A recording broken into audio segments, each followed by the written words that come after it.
મારા ઘરમાં નુકસાન થઈ ગયું, હવે હું શું કરું? તમે રજૂઆત કરી હતી ખરા? આમ લાગ લાગીને તમે દોડ્યા નીચે, અચ્છા, કેવી રીતે જાણ થઈ આપને? એકદમ દુબાળો નીકળ્યા ને આમાંથી એટલા જોતા હતા તમને ખબર પડી કે અંદરથી ધુઆ નીકળે. આમાં બાજુમાં ઘરમાં કપડા હરગાઈ ગયા અને હવે તો અમારા ઘર નવો બનાવ્યો તો મારા ઘરમાં નુકસાન થઈ ગયું તો હવે કોણ ભરી રાખશે?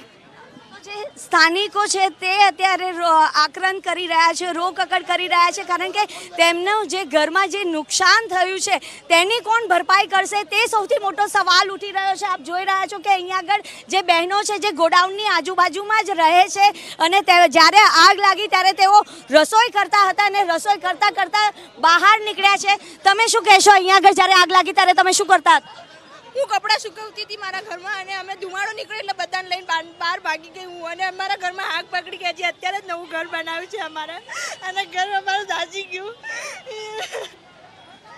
તમે જોઈ શકો છો કે હમણાં જ અહીંયા આગળ લોકોએ પોતાનું જે સપનાનો જે મહેલ બનાવ્યો હતો તેને અત્યારે આગ લાગી છે. હજુ સુધી પણ આગને કાબૂમાં નથી રાખવામાં આવી રહી. લોકો રડી રહ્યા છે કારણ કે પોતાનું ઘર અત્યારે આગની લપેટોમાં આવી ગયું છે અને લોકો આક્રંદ કરી રહ્યા છે કે જેમ તેમ કરીને અને આગ પર કાબૂમાં આવે તેની અહીંયા આગળ જે સ્થાનિક લોકો છે, જે પડોશીઓ છે તે પ્રાર્થના કરી રહ્યા છે. પરંતુ જે ગેરકાયદેસર જે ગોડાઉન કરવામાં આવ્યું હતું અને એનું જે બાંધકામ કરવામાં આવ્યું હતું, તમે શું કહેશો? નવું અત્યારે ઘર બાંધ્યું છે.